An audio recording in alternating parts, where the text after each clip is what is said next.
I am. Okay. We'll call the meeting to order. It's the regular assembly meeting, July 15th, 2020. Sorry, can I just interject there, just to make sure, is this intended to be public to the attendees also? Because we haven't opened the call just yet. Okay, well, can you go ahead and start to do that then, Kevin, so we can get started? Yes, absolutely. So we'll go on 5, 4, 3...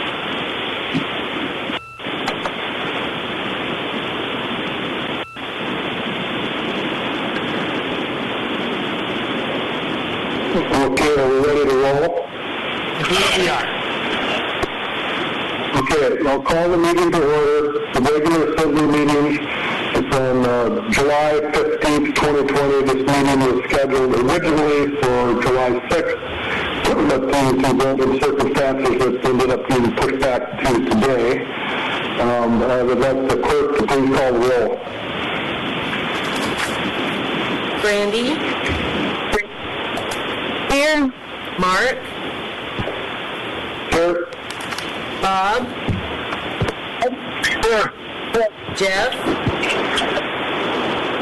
Here. Jay? Here. Taylor? Excused. And Nancy? Here. Okay, we have 6 assembly members present, so we can continue. We have a quorum, and it's now time for the voluntary pledge of allegiance. And I'll start it off. I pledge allegiance to the flag of the United States of America, to the republic for which it stands, one nation, under God, indivisible, with liberty and justice for all.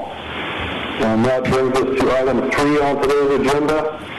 And that is approval of minutes. There are no minutes presented today for approval. So that brings us to item 4, amendment and approval of today's meeting agenda. I'd entertain a motion to either amend or approve as presented. So moved. Second. Motion's been made and seconded to approve as presented. Are there any proposed amendments today to today's agenda? Okay, hearing none, we'll move forward as it's been presented. And today we have a public hearing on Ordinance 2020-19, an ordinance amending Borough Code Chapter 3.72 to provide for civil emergency provisions. And following that, since there are no bid awards, it will be persons to be heard related to items on the agenda and unrelated to any items on today's agenda. And for people listening that plan on calling in and testifying, I would remind you that 1 is a 5-minute limit, and the clerk will be keeping time on that. And I'd like all testimonies to be kept civil. We're addressing the whole assembly, not pointing out any one assembly member. I'm not questioning anybody's character in any of your testimony, and if a person testifying gets out of line, I will get their attention and ask them to change their testimony, and if not, they will be muted and we'll move to the next person. So that is how we will move forward with this. And so I now open up the public hearing. Is there anybody online, Debbie, to testify on the public hearing? Yes, Mayor Jensen, it looks like we have 5 callers to testify under the public hearing. And Kevin, I would ask if you would please unmute Spencer Cheney. Thank you. A moment. Yeah, line's open. Hi, how's it going, everybody? It's just kind of it's a what if. It's what if. What if it does come back with the Spanish flu? What if it doesn't? I mean, it's these businesses that you guys are to deem essential or non-essential and close them down. This is these people's livelihoods we're messing with here. I mean, who's going to pay their bills? Are you guys going to foot the bills for the people when you shut down their business? I mean, so you guys are worried about the pot shop, the liquor store, and all those essentials being open. Honestly, there's more of a problem with alcoholism than there is with COVID-19 in the town. I mean, a blind man could see it. It's just a shame that anybody they would even try to pass an amendment such as this. If you were to go and dig up dictators or leaders from the world's gone by, if you were to dig up communist dictators, they would be go, yeah, that's a really good idea. But that's not what America stands for. If the virus was to start devastating the community, then maybe we could take a fast action and everybody could get on board with it. But right now, it's not at that point. The hospitals haven't been filled. No one has been dying. I mean, I know there have been deaths from COVID-19, but not as it was originally led on to believe. And at first, everybody was scared. And I just don't understand why this has to be even considered. I mean, that's just all I really got to say, is that if you shut everything down, who's going to pay for people's bills? Who's going to feed their families because you shut their business down because you deem it unessential? That's just ridiculous. Okay, thank you. Yep. Thank you for your testimony. Well, you're welcome. Clerk Thompson, can you move to the next caller in line, please? Yes. Kevin, could you please unmute Ron Ware? Mr. Ware's line is open. Hello. Hello, my name is Ron Ware, and I'd like to express my beliefs in regards to the COVID-19 and the current direction the Assembly seems to be leaning towards. I will start with masking. I do wear a mask sometimes for very short periods of time. That is my choice, and that's the way it should be. This Assembly will not get up and dress me every morning. If you listen to the news outlet, you'll hear about the huge increases in positive cases. However, as many scientists have pointed out, that is a large part because of the tremendous increase in testing. Now we could throw numbers at each other all day.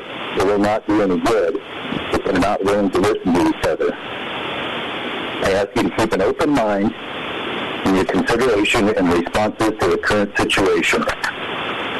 While the virus is real, it is not as dangerous as we initially stated. Contact tracing within our community, I believe, has shown zero spread. Asystematic testing has provided a couple of out-of-town positives to people that didn't even know they were sick. In short, please listen to your constituents and business owners, the people that voted you in, and do not tread on our rights as Americans.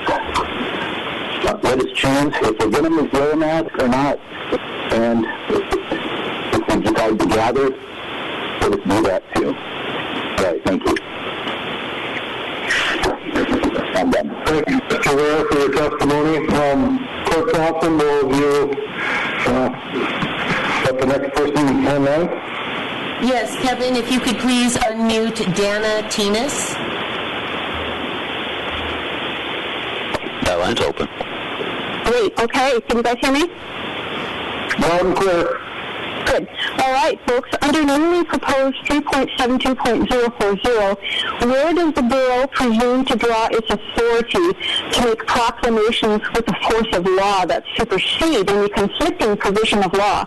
I am not seeing that authority in Alaska Statute 26.23.140, the Local Disaster Emergencies statute. And then, under 3.72.060, Section A4, what is this about calling up auxiliary law enforcement agencies and organizations within and without the Bureau to assist in preserving and keeping the peace? I can't believe this is for real. What are you folks expecting to happen here in Petersburg? What's the worst that our 3,000 residents could do? You want us to trust your tiny body of elected assembly members, but how about you show some trust in us? Thank you. That's all I had to say. Thank you, Dana, for your testimony. Clerk Thompson, is there someone else on the line willing to participate in the public hearing today? Oops. Yes, there is. Kevin, if you could please unmute Angela Davis. That line's open. Hello, this is Angela Davis. I'm calling in today. First of all, I'd like for the record to state that I would rather be there in person to tell you guys my opinions on what's going on with the city right now. I would like to begin by speaking against the ordinance 2020-19. This ordinance is a huge overreach for local government. The elected assembly members are the only individuals who've been elected to make educated votes and decisions about how the borough is ran. Allowing one non-elected individual to possess all control over this borough is unsatisfactory. Where are the checks and balances? Allowing the borough manager or the incident command officer to enact curfews and have the ability to close down non-essential and essential businesses and probably mandate masks due to erroneous, quote, wildfire spread at the drop of a hat is irresponsible. Any assembly member who votes for this should be recalled. This is not why we voted for each and every one of you. The community is tired of hearing that you're all trying to help us and do what's best for us and our health. If this is what you truly believe is going on, I suggest you take a step back and reevaluate why you're on the assembly. The second matter I'd like to voice my opinion about is on the letters which you'll be discussing regarding the potential face mask requirement. I am ashamed at the medical staff which is advising the incident command team and therefore advising each of you. As stated in Mr. Hofstadter's letter, we have been in this global pandemic for 6 months and it's spreading like wildfire. Himself and his medical staff are recommending a second face mask mandate. Why? We've had 6 positive cases for Petersburg residents, 2 which were never in Petersburg when they tested positive, and 4 out-of-towners who are following all state and local travel and business plans and protocols. So I'm not clear where the Petersburg wildfire is. And if you haven't noticed around town that since the Alaska numbers have been increasing, more and more individuals who feel the need to wear a mask do. So why mandate it? I don't think this town needs any additional friction added to their plates. But I would like to emphasize on the 6 positives with a population of 3,266 community residents, that works out to 0.001%. Again, I'm going to repeat, 0.001% of a wildfire.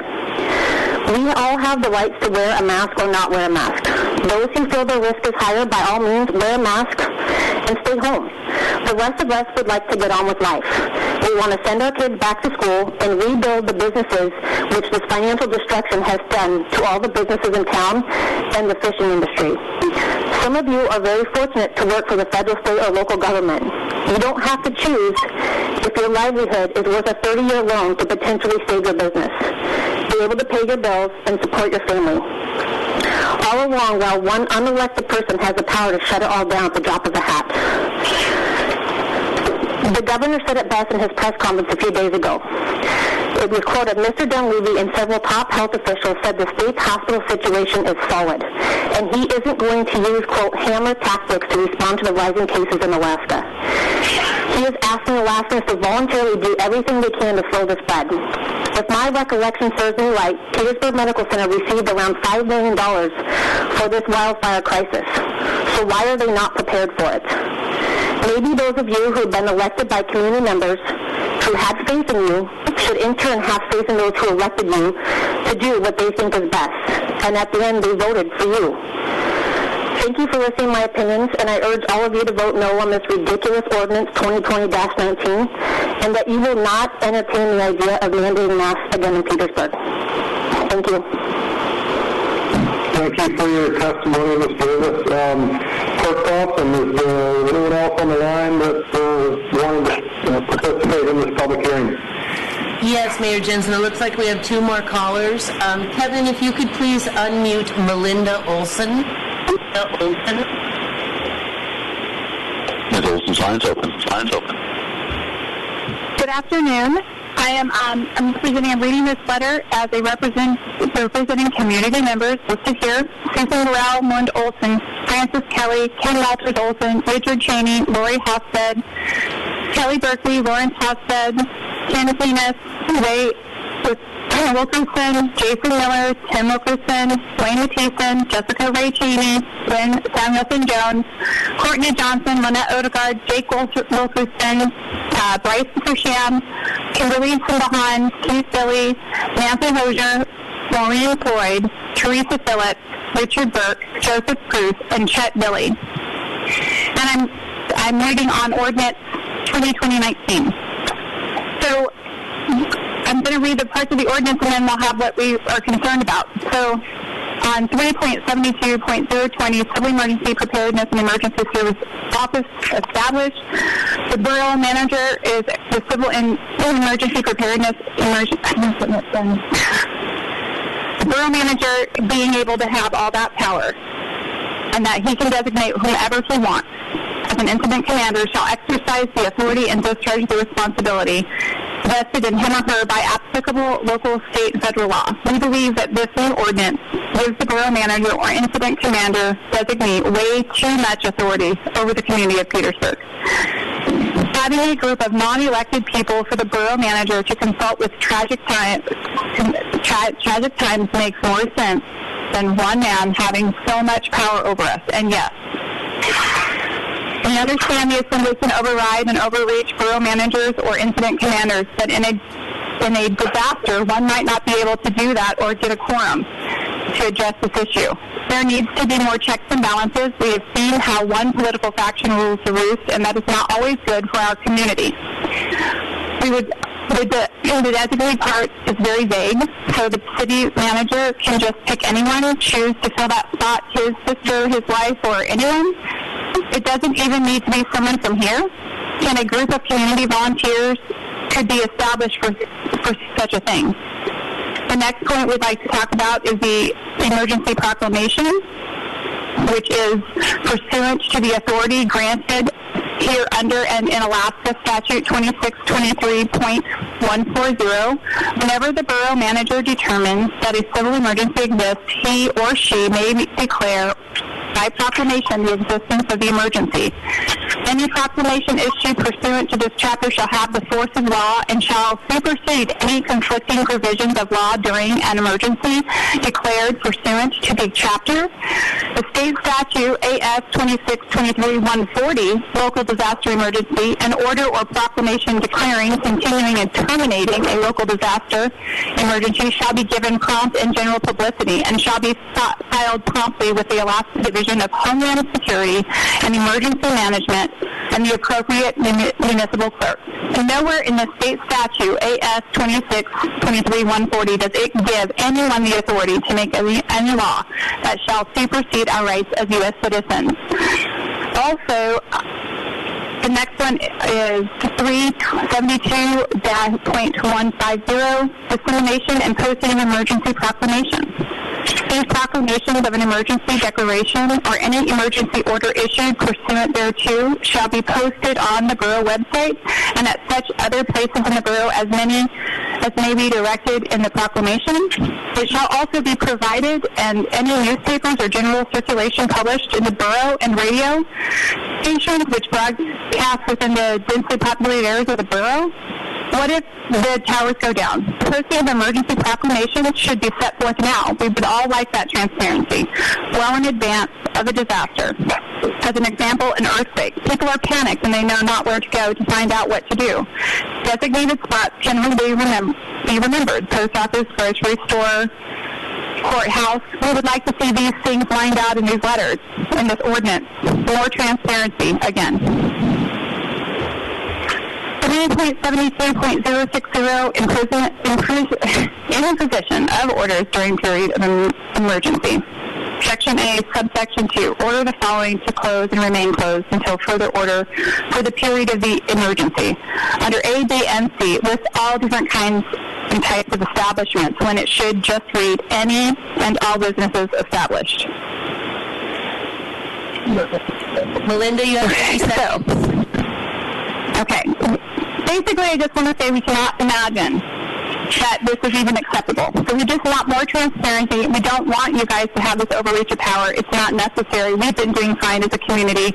Again, like somebody else said a few minutes ago, we'd love it if you could trust us to do the right thing and not be necessary to step in. Thank you. Thank you for your testimony, Ms. Olson. Clerk Olson, is there anyone else that would like to participate in this public hearing? Yes, there is. Kevin, could you please unmute Joanne Tinas?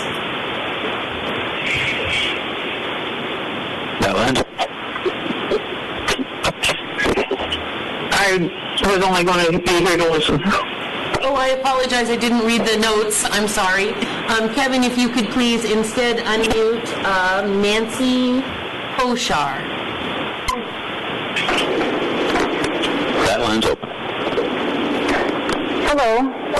I am calling in to just express my opinion and concern over Ordinance 2020-08.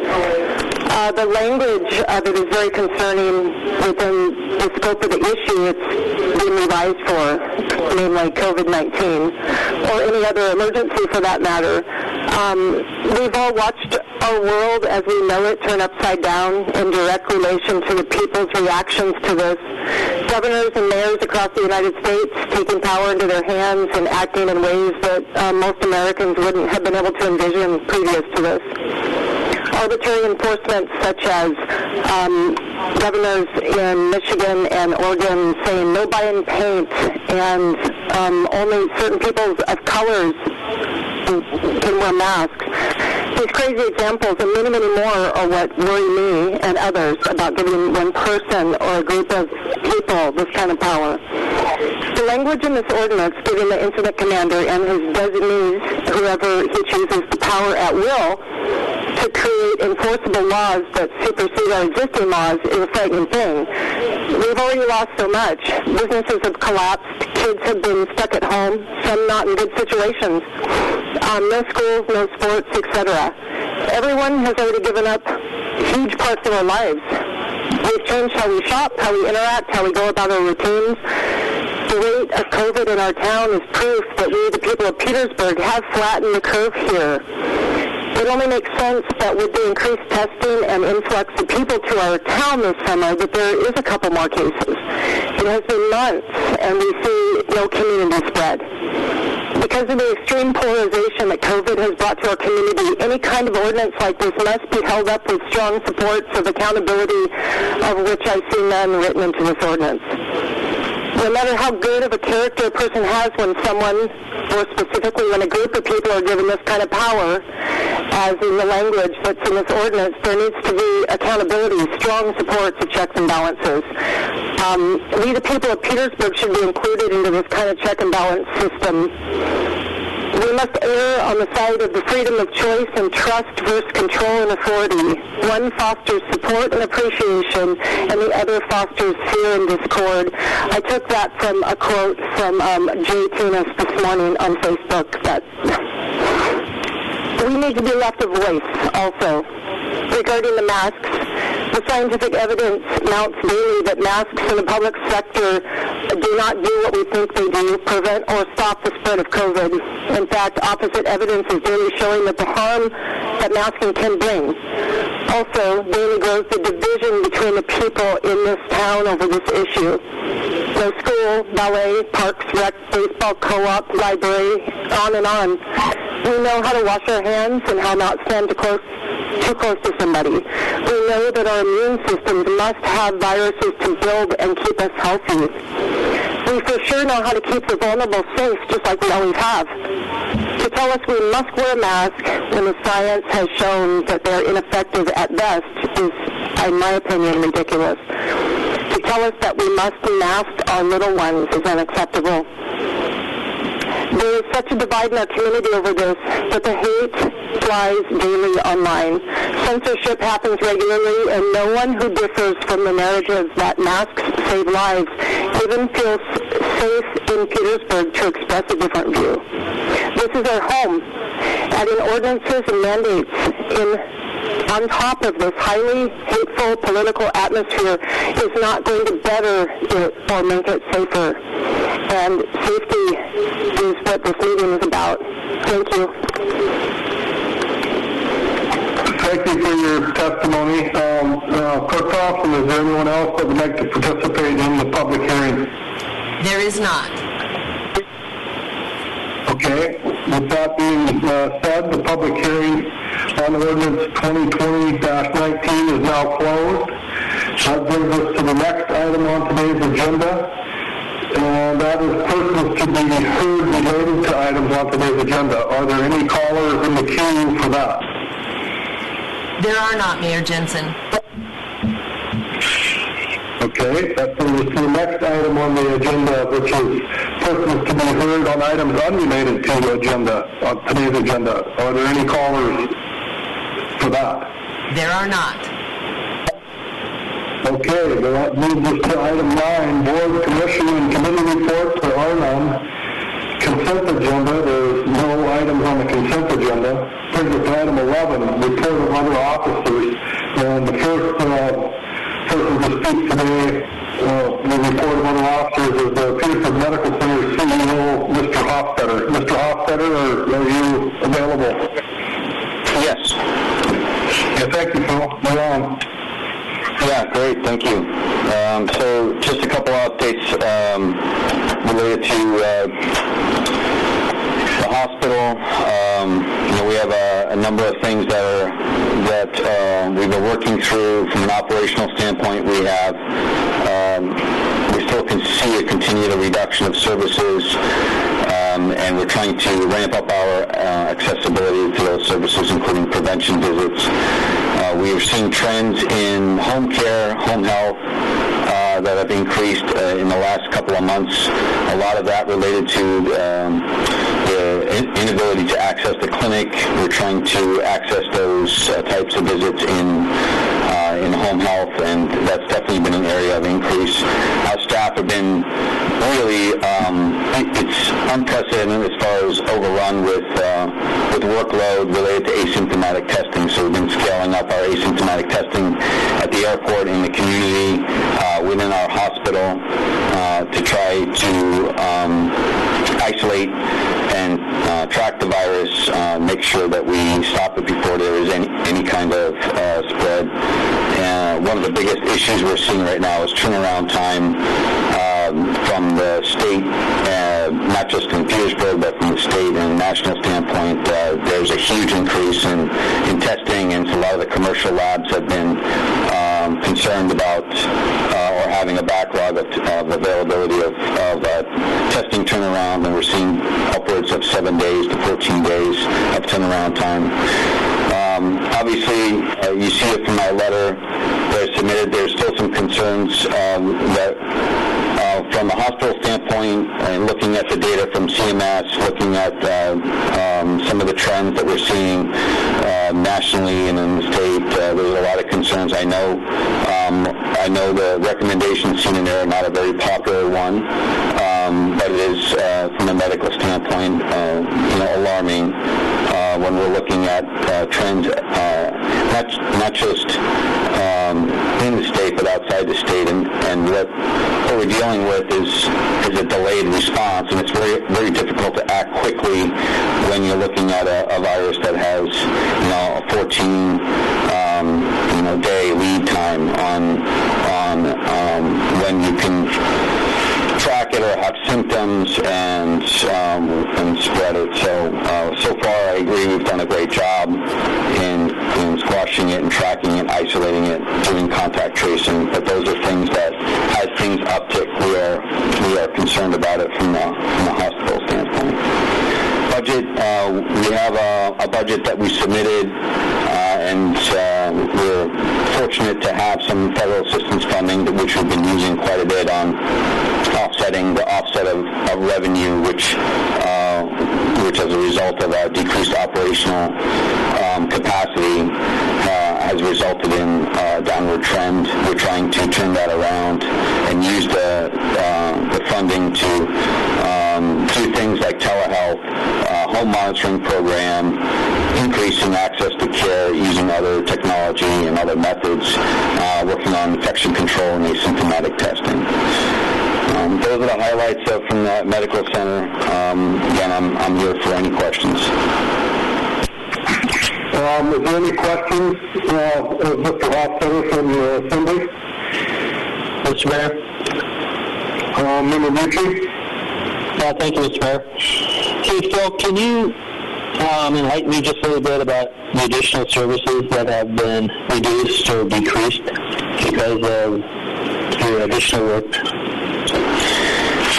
Sure. Sure, we've had to reduce therapy services.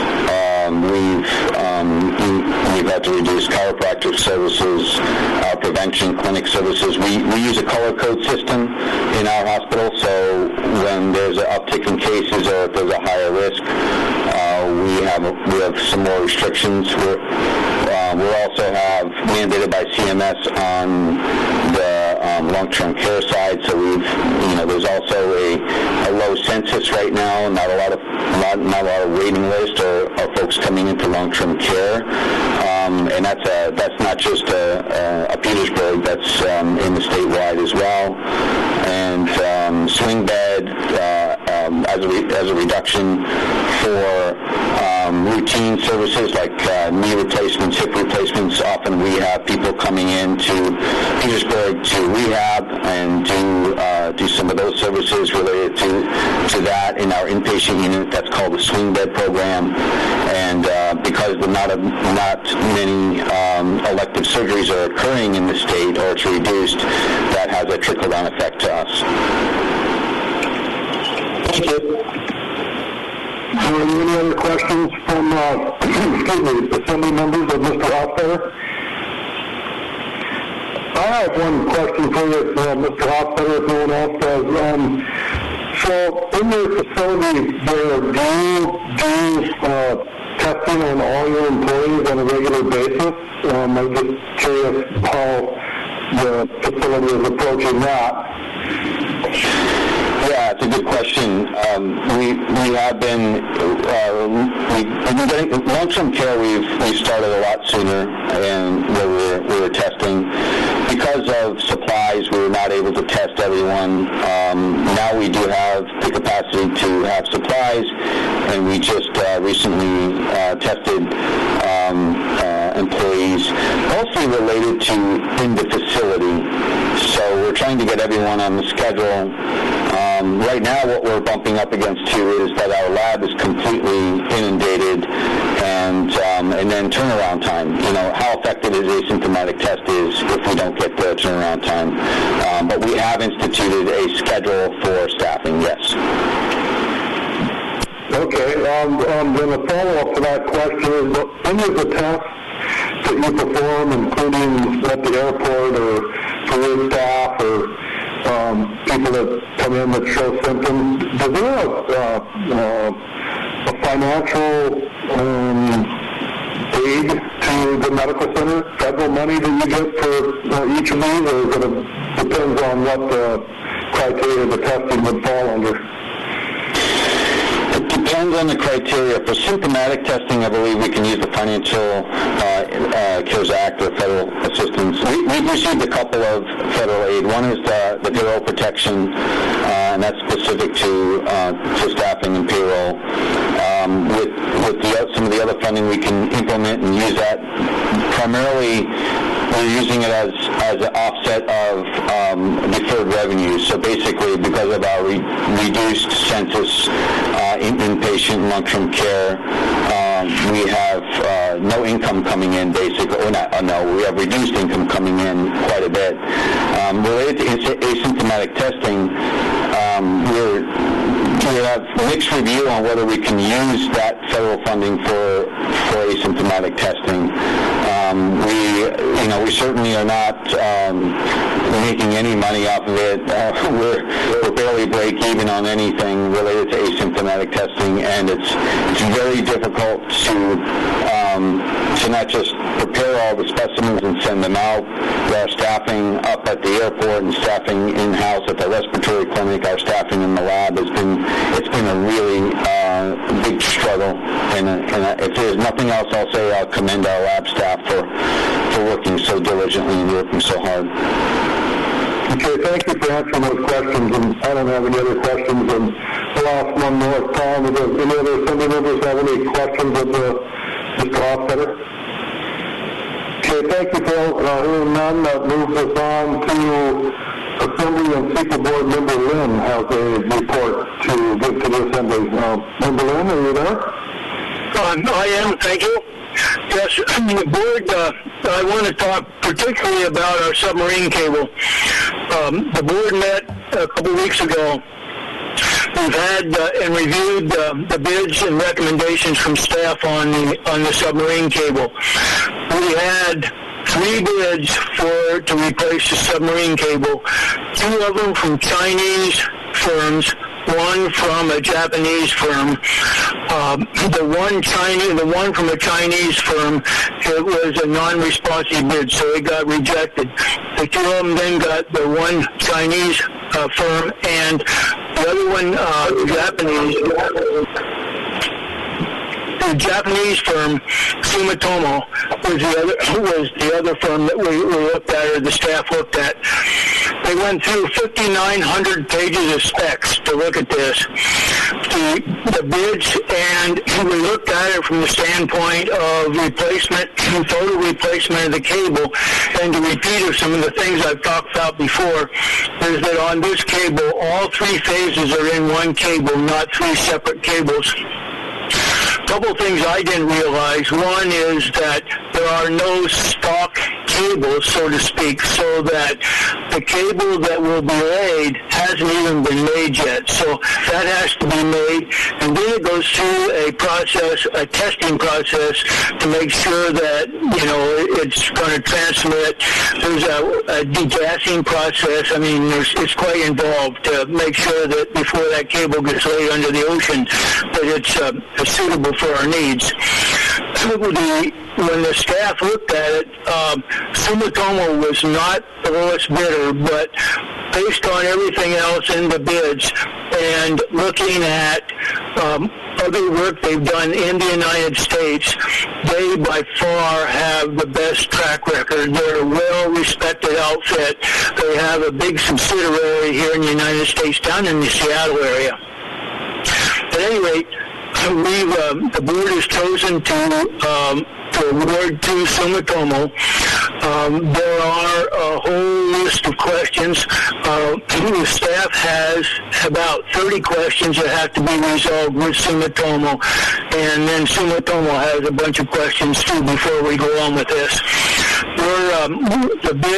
We're looking at a price tag of somewhere between $9 and $11 million to replace this cable.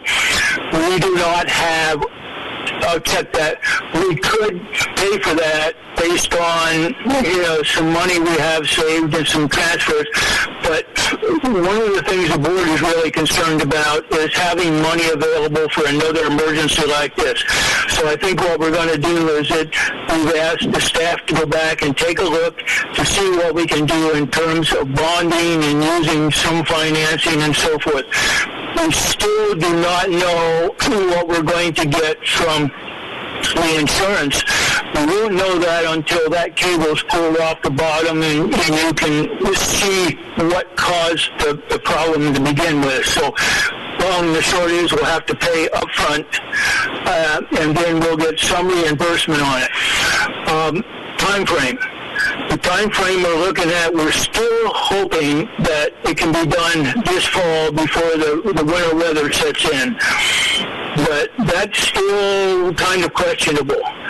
And with that, I don't have anything else to add on it. I might, if Carl is on the line. Carl, do you have anything you would add to what I said?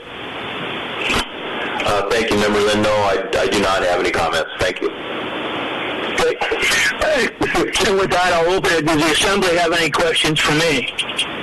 I'd like to thank you, Member Lynn, for giving us that information, and that hopefully we're not overly optimistic by thinking we can get something done this fall or winter, but, it sounds like quite a project. Any other questions for Mr. Lynn? Mr. Mayor? Member Mucci? Thank you, Mr. Mayor. Yeah, Bob, I appreciate the update. It's very informative. Will there be any, has the Super Board talked about a rate increase to help pay for this $9 to $11 million repair of the cable? Or not repair, but update of the cable? Thank you. That's a good question. The answer is yes, we've talked about it, but Right now, we're looking at, we wanted to hold, with everything else that's going on and businesses being down, and stuff, we wanted to hold the rates the same as we have them, the wholesale rates, as long as we possibly can. We are going to have to look at that, though, sometime down the road, maybe a couple years down the road.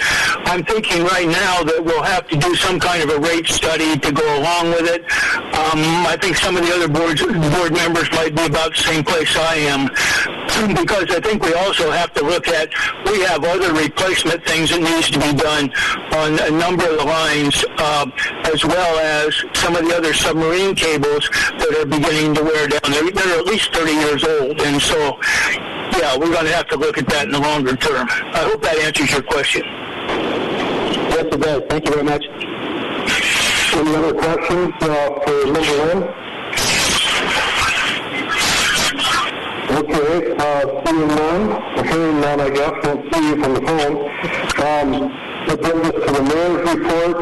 This mayor's report was actually put together by Vice Mayor Stanton Greger. It was supposed to be presented at the July 6th meeting, so I don't really have anything as mayor to report, but if Senator Stanton Greger, Vice Mayor Stanton Greger would like to present this as he had it put together, that would be fine with me. Senator Stanton Greger, if you would. Sounds great. Thank you, Mr. Mayor. The Assembly appreciates the efforts made by Petersburg residents and current visitors to follow state directives and be respectful of each other. A link to all state directives and other COVID-19 information may be found on the borough's website at www.ci.petersburg.ak.gov. Click on the COVID-19 Information Hub on the home page. The CDC shares the following regarding face coverings. Cloth face coverings may help prevent people who have COVID-19 from spreading the virus to others. Wearing a cloth face covering will protect people around you, including those at high risk for severe illness from COVID-19 and workers who frequently come into close contact with other people, e.g. in stores and restaurants.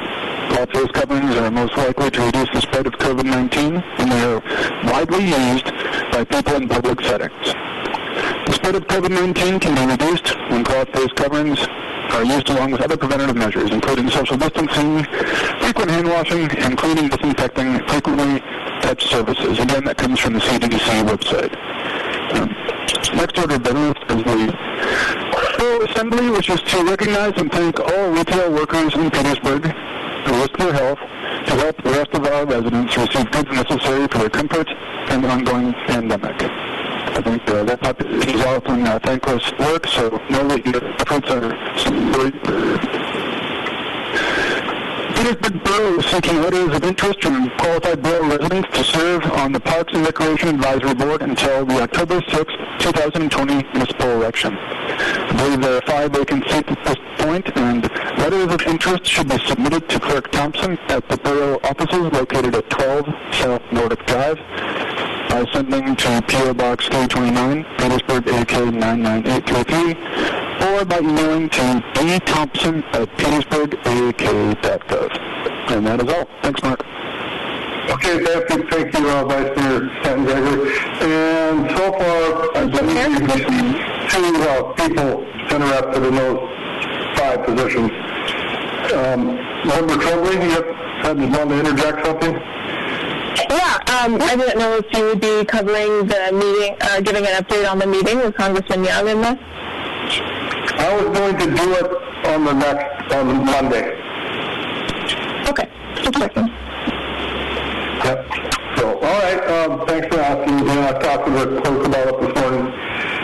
So that brings us to the manager's report. I don't see anything listed here. Mr. Giesbrecht, do you not have a written report today? Mayor Jensen, he does not have a written report. He actually was not going to be in attendance at the meeting on the 6th. So. Oh, okay. All right. That clarifies that. Maybe Monday for the next meeting. Yes. Okay. Item 14, unfinished business. Ordinances for second reading. The second reading today is for ordinance 2020-19, an ordinance amending Borough Code, Chapter civil emergency provisions. This is the ordinance that we had a public hearing on today. So with that being said, I would entertain a motion to approve this ordinance in its second reading. So moved. Second. Is there a second? So moved and seconded. Discussion.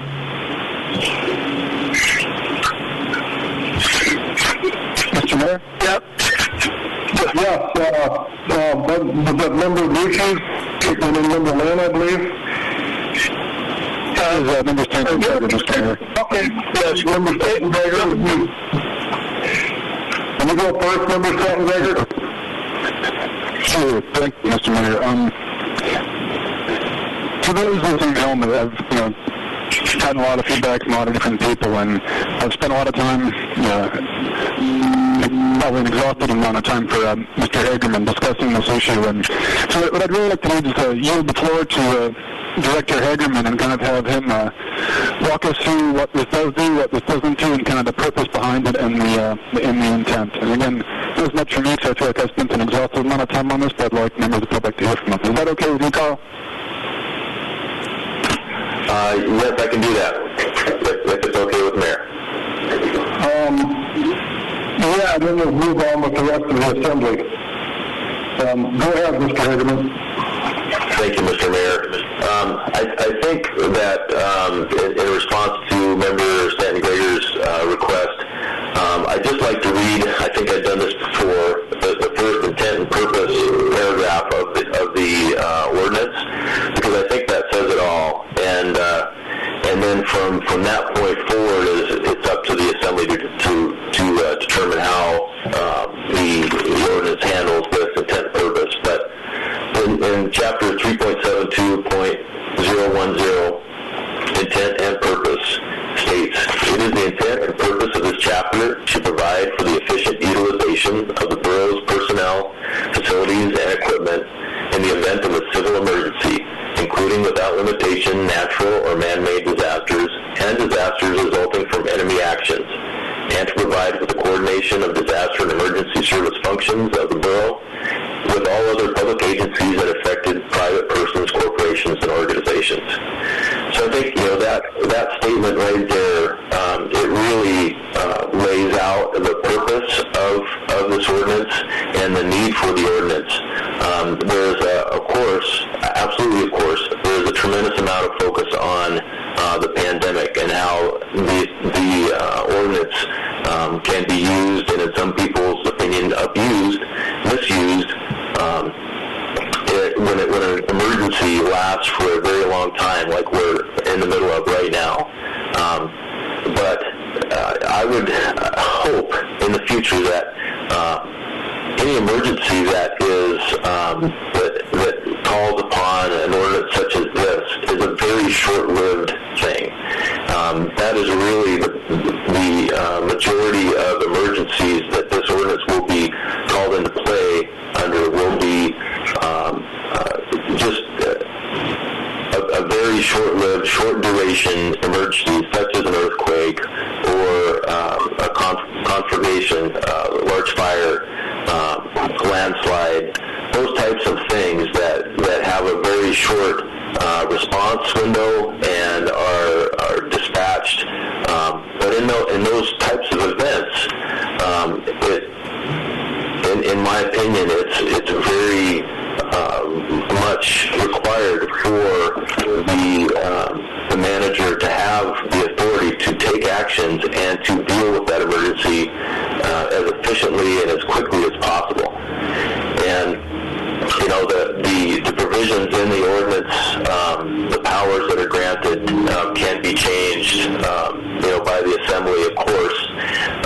But the need for the ordinance in the first place, I think, is valid. And however the final version of the ordinance appears, I think it's important for the community to have a system like this in place so that we can respond in the case of an emergency. And I think that's all I have for now, unless there are any questions. Does somebody have any questions for Mr. Hagerman? And then we will move on with Assembly testimony. Yes, Mr. Mayor. Member Lynn? Yes, for Carl, if I may. Go ahead. Yeah, Carl, if this ordinance is also tied to, is it not, to our previous emergency ordinances, so that if this was not to pass, then we need to go back and do some other work to continue? Thank you, Mr. Member Lynn. So if this does not pass in its current form, the former ordinance regarding emergencies would still be in place, the old ordinance for the city of Petersburg. That, at the very minimum, needs to be updated to include borough language in it. But I believe that any responses to the current ongoing pandemic or any other emergency that were to arise in Petersburg would be covered under that previous ordinance. Thank you. Okay, thank you, Mr. Hagerman and Member Lynn, for the questions. Any other discussion from Assembly members on this ordinance 2020-19?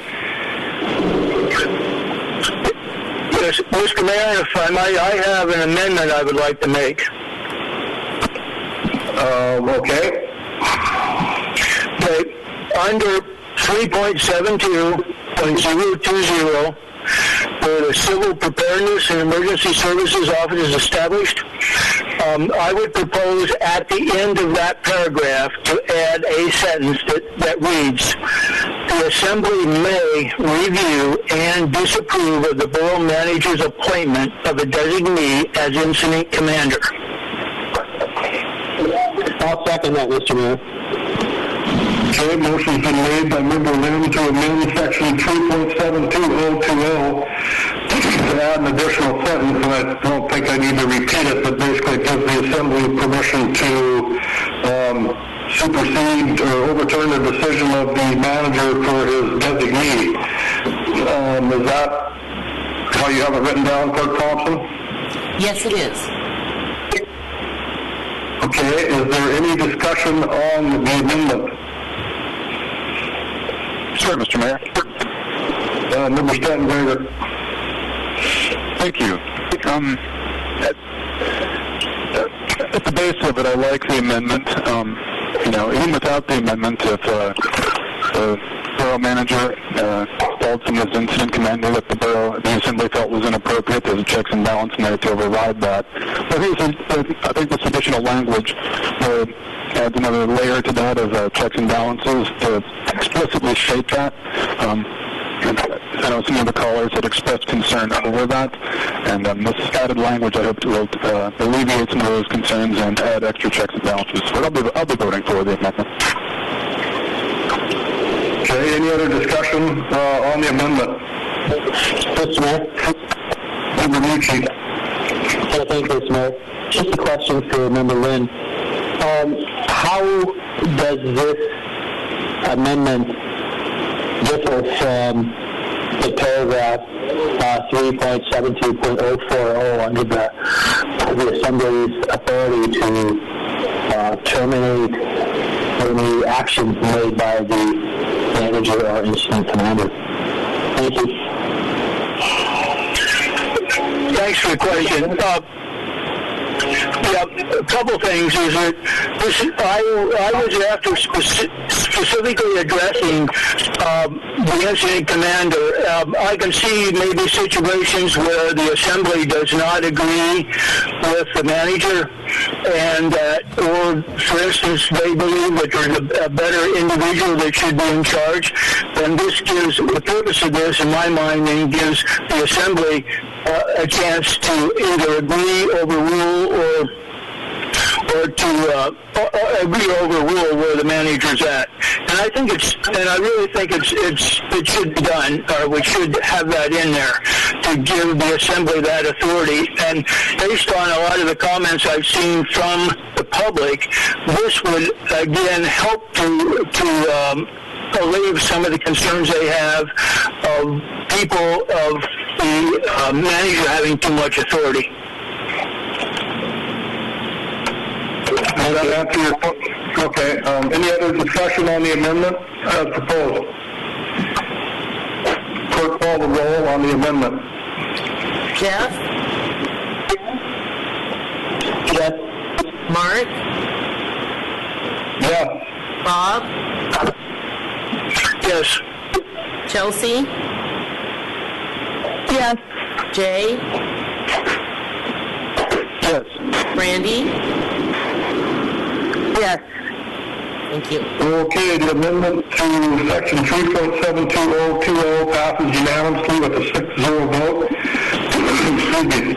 That brings us back to the ordinance, the main motion as presented.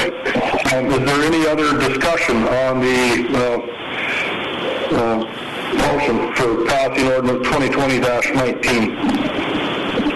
Yeah, I have something. Yes, Mr. Mayor, I'd like to.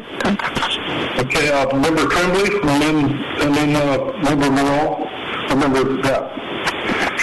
Yeah, I'd just like to share my process with this because it has been a learning process, and we need this in ordinance. I'm grateful for the amendment that Assemblymember Lynn added. I think that is an important oversight component to the IC team.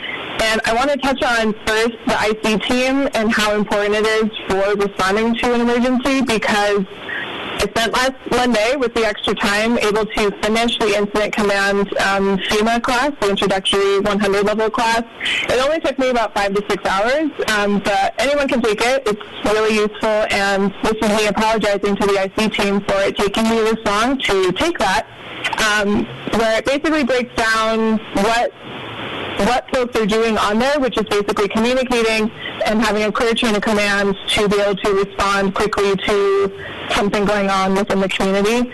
And the reason why that organizational structure is so important is that it does have those clear lines, it does have the clear communication patterns, it has clear roles and responsibilities.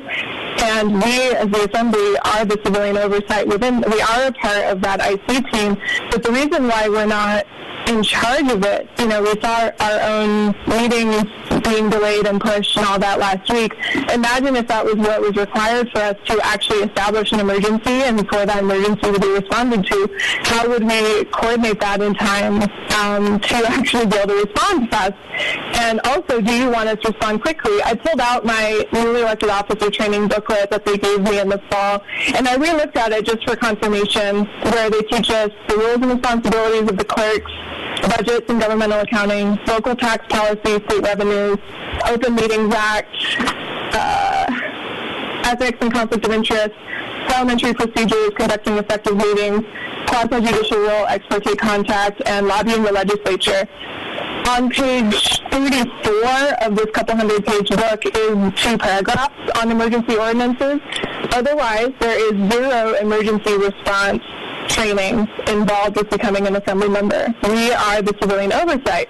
And so, building in the check with Assemblymember Lynn's amendment was very reasonable. And it's important that we have this continuing dialogue, especially in something pretty unprecedented like what we're in right now. But there's a reason that we are not in charge of what is a tiered chain of command system that's been used for decades in the country to respond quickly in a hyper-local, hyper-responsive model to something that's ongoing and it needs a quick coordination. So it's been a learning process for me, and it is something that I've been spending a lot of time thinking about.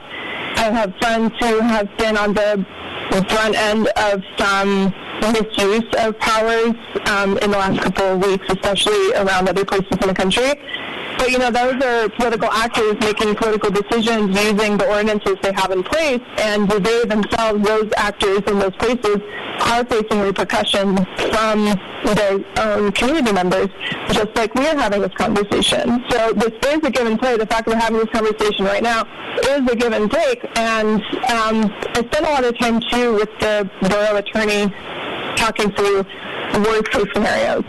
What could we do, say, this is the example I was using, say a car backfires outside the borough manager's office, boom, declares an emergency.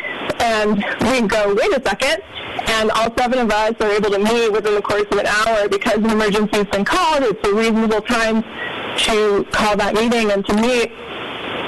We were like, wait, is there an emergency? No, there's not? Okay, so we get to take that emergency back. And that's how that would work if there were a true overreach and power in that time. And so it is, it's big words and it's big things, but this is the process, and this is why it's set up the way it is. And this is also why we look to the people as we hire them and as we work with people to see their character, see how responsive they are to the needs of the community, but we also trust in their expertise. So that's where I'm at, and I'm looking forward to more discussion, but I just wanted to explain my process. Any other input from assembly members? Any other discussion? I have something. Okay, Mr. Morrell. As far as I'm concerned, I wouldn't have a problem with this if it was just to be changed from city to borough, but with all the added language, I think it's a complete overreach. I don't think that any one person should have that much control, but I also think it's pretty unfair to ask one person to have that much control over decisions being made for the community, our neighbors, our friends, our family. I don't think any one person would even want to have the ultimate say in closing somebody's business. That's just my opinion, and I think it's a complete overreach. And I think that we've heard from plenty of community members that agree that this has just gone too far. And that's all I got. Any other testimony from assembly members? Mr. Mayor. Yep, go ahead. Yeah, thanks, Mr. Mayor. Yeah, this issue, this COVID, this pandemic, it's kind of a tough issue for a lot of people to deal with, myself included.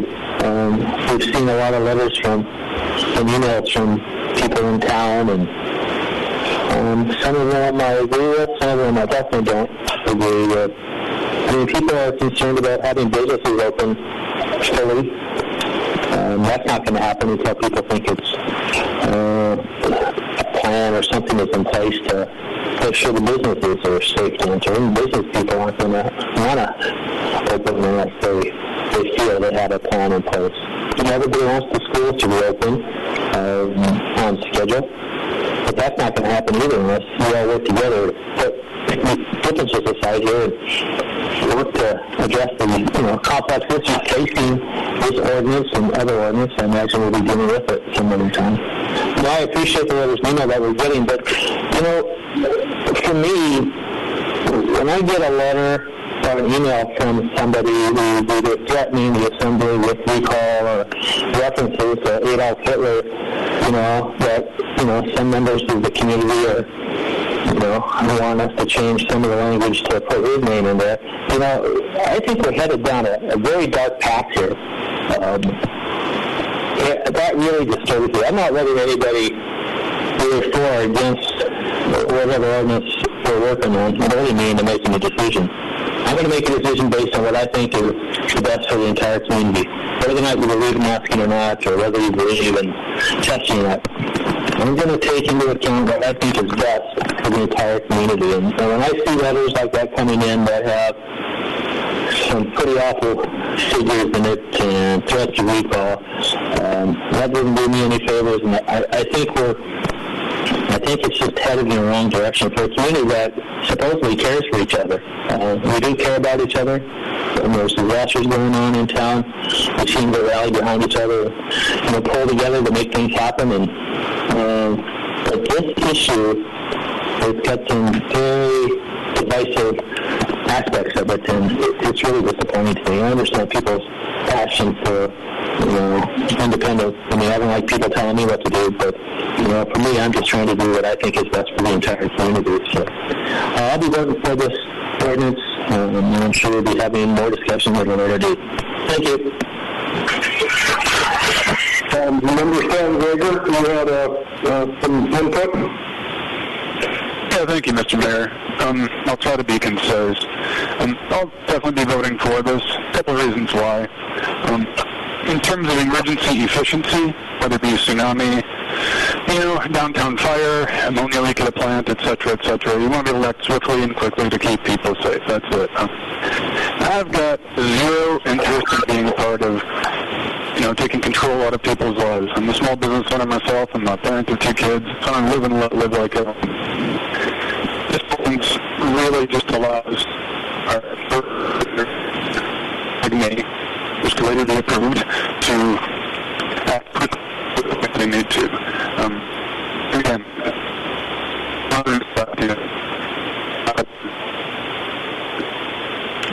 so you're kind of breaking up a little bit there, Member Stanton Gregory. I don't know what to do with. Simply put, if the borough manager or his deputy tried to make our community, I'll be one of the first ones to scream foul and shut it down. This ordinance doesn't do any of that. I don't see it as a government overreach. I see it as, again, simply put, a way to efficiently respond to an emergency if need be. Thank you. Okay, thank you, Member Stanton Gregory. Any other testimony from Assembly members? Mr. Mayor, if I might, please. Member Lynn. Yes. I'll definitely be voting in favor on this go-around. There was a couple of the individuals, I believe that Ems Olson and Ems Keenis we made some references to specific parts of that ordinance. Would it be possible for the clerk to copy those down and send them that reference and the comments on that to each of the Assembly members so they could take a look at it before the next meeting? Well, I'm sure that could easily be done and put within the minutes, so you go back to the archives. But Clerk Thompson, can you get together with Member Lynn and get the information that he's talking about out to the Assembly in an email? You bet. So, thank you. Any other comments? Mr. Mayor? Okay, Member Bucci, you've testified once on this, but what do you have to do? Sure, it's not new, but our next meeting is next Monday, and I'm just trying to sort out what the deadline would be for if Member Lynn is trying to, add some language to it. I'm just trying to sort out when are we going to read this as a third reading next Monday. I'm just trying to sort out the calendar here. Thank you. We are going to address this ordinance at the third reading, but information that is gathered, the deadline's probably passed now for putting stuff on the agenda, but that doesn't mean any given Assembly member can't use that information to make an amendment to this document. I would think that could possibly work, and unless someone else has concerns about that not being doable. That seems appropriate. Any member can make an amendment. It makes sense. Okay, thanks for your input there, Member Mucci and Member Stanton Gregory. I'm not going to be voting for this ordinance. I can't make amendments. There's a few things I would like to change. I heard from many people in the public, like we all have, not only in emails to the whole Assembly, but talking on Main Street or phone calls. I would be, I agree we need to at some point change the language from city code to borough code, change that language, but this is a totally different document than that. It puts a lot of more details through many paragraphs into what can be done by the manager or his designee. And the language that Member Lynn asked for in the amendment and that we voted in helps a little bit, but I'm thinking about all of the comments I've had from the public. I don't feel we need to have an ordinance that's this detailed, descriptive on what this person this position can do. And there's been a couple different people that I've had conversations with about forming some kind of a public committee to help do this. I know if there's an incident, we need to react quickly, but I don't see why we can't act quickly with what we have in place. We reacted to this pandemic, and some of the things possibly in retrospect we overreacted to. But so I can't support this as it's presented, and I just wanted to publicly share my opinion on it. So is there anyone else that would have more comment before I ask the clerk to call the roll for that call for vote? Mr. Mayor? Yes. Yeah, Mr. Mayor, thank you. You know, if you had some amendments that you wanted to see brought forward to this, I'd be happy to, have a phone call with you and try and work out what I would find acceptable. And, if you're concerned that, you can't make an amendment, I'd certainly be happy to sit down with you over the phone and see what we can come up with. Thank you. I try to not make it a policy to discuss my opinions with other assembly members outside of a public meeting. I don't want to be anywhere near violating the Open Meetings Act and having discussions with other assembly members. It happens from time to time. You just have a conversation, but I guess we'll just have to see what the third reading brings us as far as amendments, if there are any. Like I said, if it was the same language as we had in the city ordinance, and maybe a few little tweaks here and there, but this document is a little bit, I wouldn't mean to call it overreaching, but it does way too many specifics on like closing businesses and other parameters that it sets out. So that was my take on it. So, Mr. Mayor? Yes. I guess I'm curious, now is a good time for us to be talking about issues we may have so that we're not trying to do a lot of amendments on the third reading. And so I guess I'm curious also what you're considering. Because in my mind, I see this as the fact that details are explicitly laid out are good because it leaves less wiggle room for nuance, as we're all talking about in a state of emergency, on the fly. And so being clear about what can and cannot be included as a part of an emergency ordinance, in my mind, is a good thing. So I'm wondering what other issues you're having.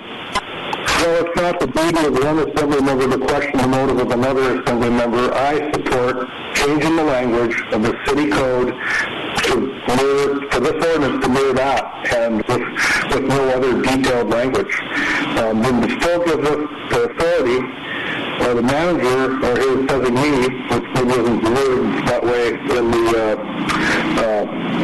former city code, the authority to be the incident commander.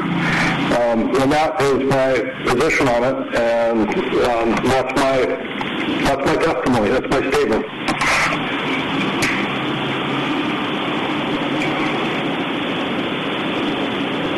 If there's no other testimony other than what a person has testified before the second reading, will the clerk please call the roll?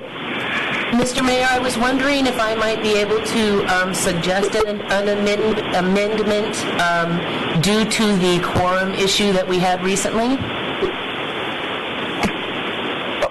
Amendment to this ordinance? I don't think that's actually a good policy. Okay. Well, okay, that's fine. I was just going to suggest it to see if there was any assembly member that would want to make the motion, but if you don't think that's the right thing to do, that's fine.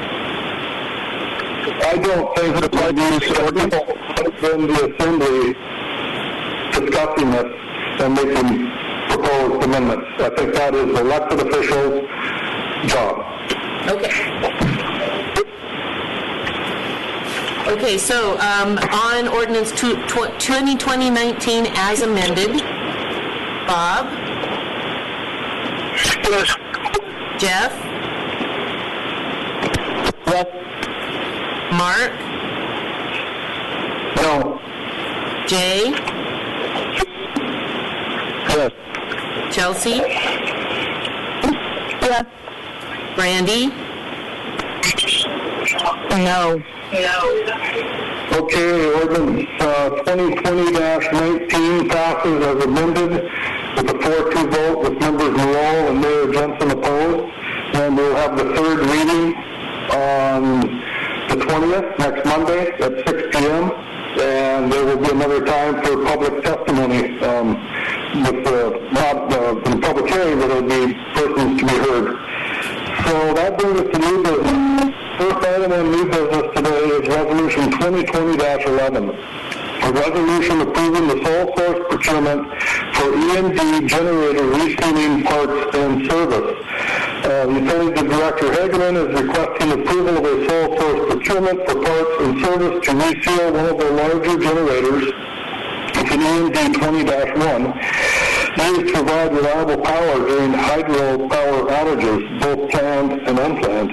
The vendor, Marine Services Incorporated, is the only Pacific Northwest provider of parts and service for E&D generators and has proven to have the necessary expertise in factory parts inventory and previous work performed for Petersburg Municipal Power and Light. Marine Services Incorporated has quoted $82,595.96 to provide this service. I would entertain a motion to approve this resolution. So moved.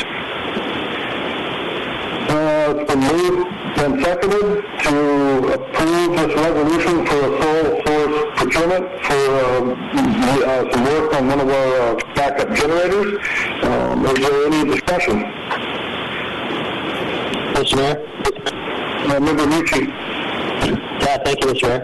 Can you look at the time frame on getting this work done? I don't know who can answer that. Paul can answer it, but I was just curious what the time frame is and just any more specifics for the public. Thank you. Carl, can you talk to the time frame and answer Member Mucci's question, please, if you're still here? Yeah, Mr. Mayor, I sure can. Thank you. Good question. So the service provider, Marine Systems, is willing to mobilize to Petersburg at the end of this month or even the first part of August to get this work done. It'll probably take them about 10 days with two mechanics working extended days to get this work done. It's quite a big project, but we'd like to get it done before the annual SEPA shutdown, which is right after Labor Day. September 8th is when that shutdown starts. So time is somewhat of the essence, and that's part of the reason that the sole source procurement has come up at all. But that is the time frame that we're looking at to get this done. August mostly. Does that answer your question, Member Mucci? Yes, it did. Thank you. Okay. Any other discussion on this sole source procurement resolution? I have a question, and I guess Mr. Hageman can probably answer this. Out of their quote, just out of curiosity, how much time or how much money out of the bid is for travel, lodging, and that sort of thing? And, kind of with this time that we're in with the COVID situation and businesses seeing downturn in their income, like we all are, it seems to me like it would have been a good idea to possibly put this out to bid. I think we have two diesel repair companies in Petersburg. I don't know if they would bid on them, but to give them the opportunity and to keep the money local if they met the criteria. It sounds like there is a time crunch, like you mentioned. So anyway, that's a concern, that the red flag that popped up for me, knowing that there's probably capable mechanics with businesses, established businesses in town that I don't know if they would have bid, but maybe if they had the opportunity, they would have to get some more money circulating through their business and potentially into this town. So is there a breakdown on that travel that I could get from you, Mr. Higgins? I don't necessarily need it today, but... Yeah, Mr. Mayor, I don't have it broken out in front of me right now, but it is detailed pretty clearly in the estimate that was provided by Marine Systems. And there's substantial dollars tied up into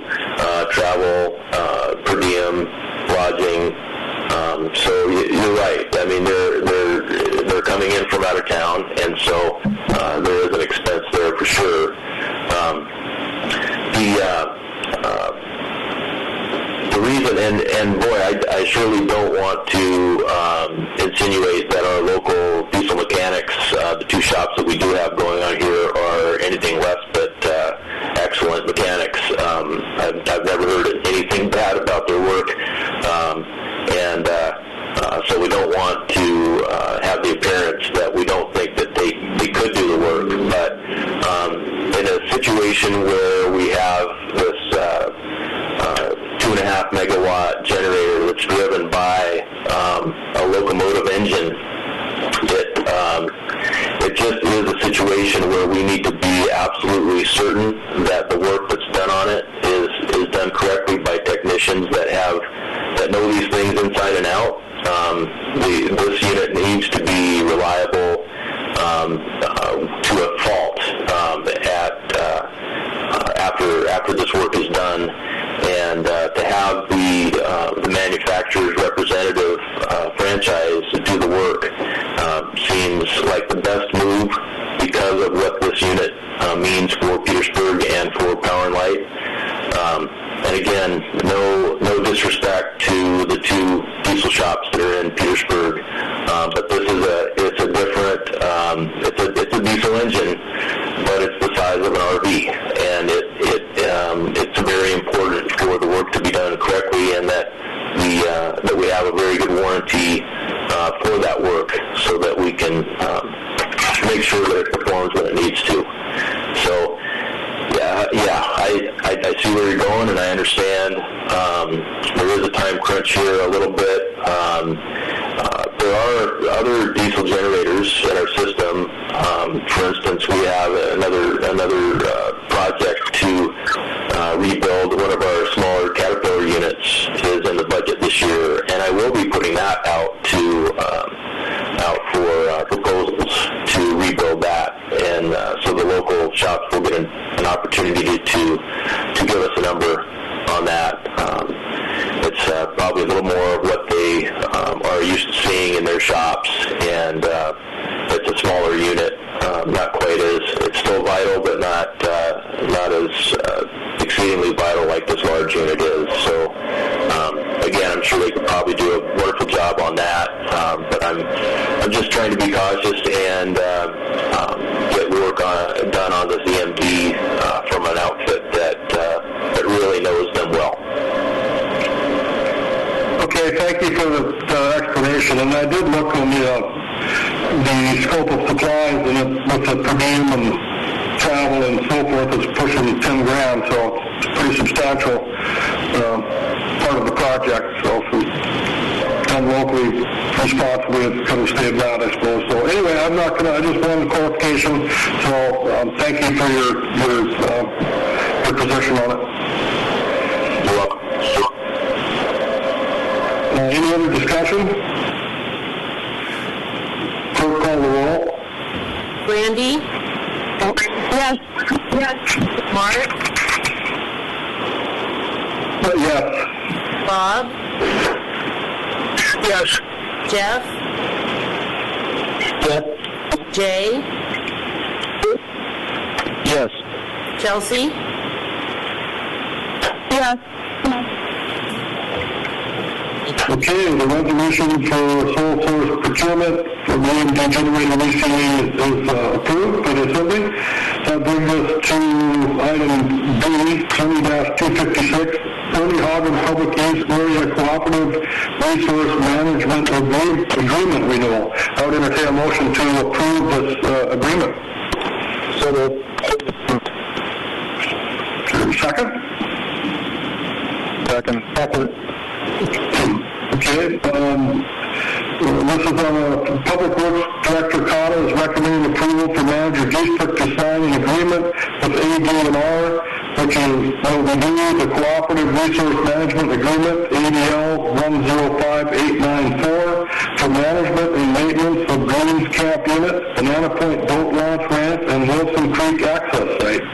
Renewal of the agreement will provide funding to the Borough for minor maintenance and upkeep at these public use areas. And this was a discussion we had over the winter, and I'm glad that this is coming to fruition. I hope we pass this, and I believe it's for 5 years, if I'm not mistaken. So that's a good thing, I think. Any other comments? Yeah, Mr. Mayor, if I might. Member Lynn. For the manager or Chris, if he's on the. When I read that agreement, I read it several times. That agreement says that we will do certain maintenance at that site. It still puts, as I read it, the liability on the state. But if we get in today, like for instance, going down the year 3 out, when I read that, and let's say there's no funding out there, what I also read is that we still have responsibility to maintain it. Am I reading that incorrectly? Yeah, I don't think that's the intent of the agreement. It's the intent is that we will maintain it, but only if we get funding to do so. Okay. And I believe it says that in the agreement. I'm looking for it right now, but that's always been how we've done it in the past. I just want to make sure that it doesn't obligate us, if no money is available, to continue to do the work out there, one. And two, I wanted to make sure that the liability for that site, if something, happens there, is not the borough's responsibility.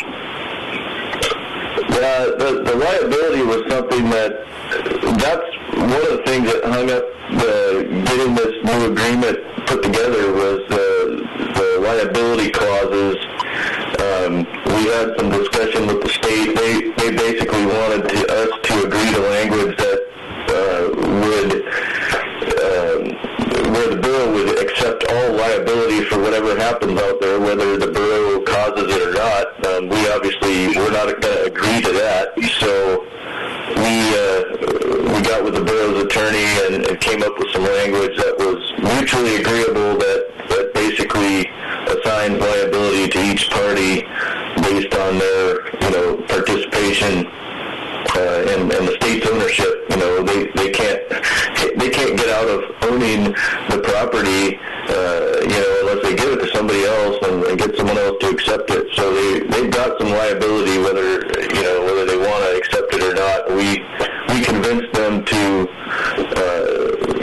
put some language in there that limits the borough's liability to our involvement out there, and not it doesn't take on any of the state's responsibilities. Okay. Thank you. Any other input on the Ernie Hagen Public Use Area Cooperative Resource Management Agreement, Yes, Mayor. Member Mucci? Yeah, thank you, Mayor. So currently, at the campground site out there, which everybody is using extensively, the Forest Service is going through and dealing with the garbage and cleaning the restrooms. And so when we pass this agreement, is it the borough's plan to have some folks or one person as part of their job responsibilities to go out there and clean those on a regular basis, or what's the thought process there? Because I know we've had some discussions with Peter Forgetting Association about doing some joint partnerships out there about improving those campsites out at the campground out there, and I was just trying to figure out what Chris had in mind for who's going to maintain it once this agreement gets passed. Thank you. The agreement is typically in an amount that allows for the borough to send maintenance personnel out there to do cleaning and minor maintenance, and also we've been hiring a private business that's based out of Wrangell to do the pumping of most of the outhouses. So we do try to involve private business when it's appropriate. But yeah, we would be looking to cover those bases however it made the best sense and however we could best utilize those funds. PIA has indicated indicated some willingness in the past to do some things at Greens Camp in particular. They haven't been as interested in the other two sites, but yeah, we would definitely want to explore a future partnership with them as well if they're open to that. Thank you. Okay, any other discussion on this agreement for the park, on the case area? Will the clerk call the roll? Jeff? Yes. Bob? Yes. Brandy? Yes. Yes. Chelsea? Yes. Mark? Yes. Jay? Yes. Okay, the public management agreement renewal passes unanimously with a 6-0 vote. And that brings us to item C, 20-257, local fish processing workers asymptomatic COVID testing memorandum of agreement. What this would do, the Borough, I believe, would give to the medical center CARES Act funds to cover the expense incurred by medical center for providing the service for these tests. The total estimated value of the memorandum of agreement with Peterson Medical Center is $177,800. So I would entertain a motion to approve this funding. So moved. Second. Okay, discussion. Can I say something? Yes. I don't know how anyone else feels, but I don't know if this is, I know there's no financial gain, but is this an appropriate thing for me to be voting on since it directly affects me? I don't think it affects you monetarily personally, except for if you get a test performed by the medical center at your processing plant. I wouldn't imagine you would have to pay for that anyway, but that's my opinion. Unless some other assembly members think you should recuse yourself, I'm good with you voting on this. Yes, from my understanding, you declaring your declaring the statement of interest in the decision, but then it is also a decision that is a broader-based community question. So, yeah, I just read the manual, so that's what I remember from it. Are there any assembly members that would be uncomfortable with the member Moreau voting on this issue? Okay, I think we would be fine to vote, Member Moreau. Any other discussion? No, I'll just say why I'm... Member Moreau? That was Tremblay. Oh, Member Tremblay, okay. Yeah, just I'm glad we'll be able to contribute to a safe workplace for people in our community. The CDC released a report on May 8th about COVID-19 in meat and poultry processing facilities. Of the 115 facilities that reported cases in 19 states, there were 4,913 cases and 20 deaths among the 130,000 workers between those 19 states. And those are similar conditions to what our plants are in town. But of course, we had the added benefit of time for people to prepare and to find these pockets of vulnerability for the workforce. And so anything that we can do to utilize CARES Act to keep people safe is important and exactly what the funds were intended for. So I'll be voting for this. Thank you. Any other input? Mr. Mayor. Thank you, Mr. Mayor. Thank you, Mr. Mayor. Yeah, I'll be voting for this. I mean, I'm pretty happy with the way the local seafood processors have been dealing with, getting their workforce, taking care of them so they're a big part of the community. I think I talked to somebody down at the plant, and we got about 60 or 70 local people working down there, and anything we can do to keep businesses in town running smoothly, that's great. I mean, I think we had a couple of instances over the last couple of weeks where some other local businesses ran out of face masks to hand out for customers coming in the door, and kind of brought to light that, well, maybe the borough should have some more personal protection equipment on hand in case somebody runs low and is trying to do its best to have personal protection equipment around for folks to have. So, well, private enterprise should be taking care of themselves. But, this COVID funding, the CARES Act funding, that's what it's there for, is to purchase things that might not be available at a moment's notice. So, yeah, I think it's a great idea, and I'm going to be voting for this. Thank you. Any other discussion? Will the clerk call the roll, please? Mark? Yes. Chelsea? Yes. Brandy? No. I'm sorry, Brandy. Could you say that again, please? Yes. Thank you. Bob? Yes. Jeff? Yes. And Jay? So I believe my screen shows me, I think that Jay actually got dropped off the call somehow. Well, unfortunate. We could continue. Can he call back if that's Yes, he can. looking? I would assume he's probably trying to do that. Okay, well, actually we can move forward. Unless people want to take a quick break, but I just keep trudging along here. The next item on the agenda is a letter to ADOT regarding the Cake Access Road project.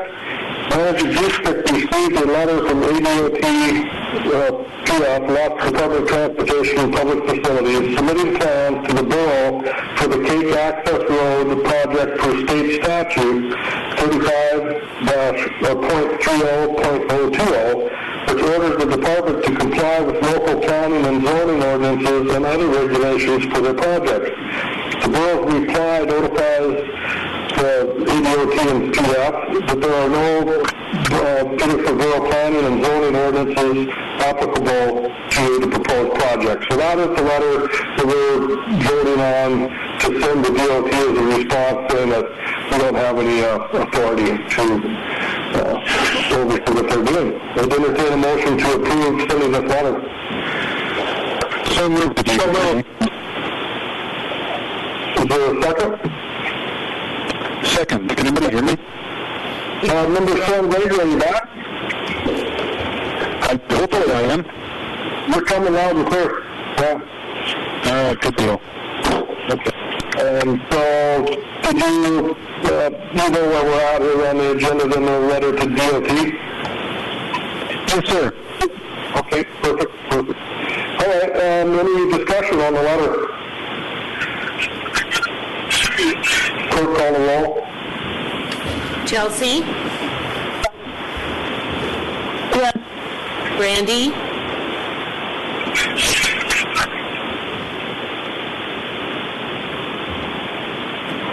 All right, we've dropped another one. Linda Borough, are you there? It looks like she is not. That's always something. Yeah. Can't get this meeting completed flawlessly. Jay? Yes. Mark? Yes. Jeff? Yes. Bob? Yes. Okay, and I do not see Brandy back on. Okay, so it passes unanimously with a 5-0 vote, and technology, for some reason, has lost one of our assembly members. Next item is communications. There is one listed. Correspondence received since publishing the June 15th, 2020 Assembly meeting packet. There is a list of letters from different people, and we won't be reading these into the record, but they will be entered into the record, so they will be on this agenda. If you go to our Borough website after it's all loaded down there. So, is there any other communications that any of the Assembly members that would like to put forward at this time? Okay, hearing none. Assembly discussion items. Discussion of protective actions request. Mr. Hogerman requests a discussion regarding Petersburg Medical Center, CEO Hofstetter, and Public Health Officer Dr. Casillo's request for further protective actions in light of the recent increase in COVID-19 cases in Alaska and Petersburg. This discussion item was added to the agenda by Assembly members Lynn and Tremblay. And the letters are here. We won't read the letters, but like I said, on other communications, people can go online and look at the agenda and you can read them.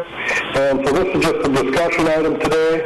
And I would ask Member Lynn or Member Tremblay to, since they asked this to be on the agenda, to talk to Member Lynn. Thank you.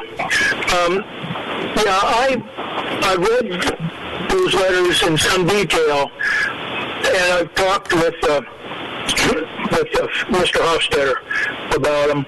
I am definitely not for masking. I am definitely not for limiting the size of get-togethers and so forth. I want to go back to something that Member Mucci said earlier, is that we're at a point now that I think that we need to begin to pull together as a community because it's separating pretty bad. I think there's been really good people masking, and I'm looking at some of the stores that have chosen to mask. I will abide by all that. I've chosen some places to wear it, some places I chose not to. But I think that if I was to agree to what's in the letter, that I would continue to pull the community apart, and I don't want to do that. I want it to begin to come together. We got to turn it around and make it so that we're all comfortable with what we're doing.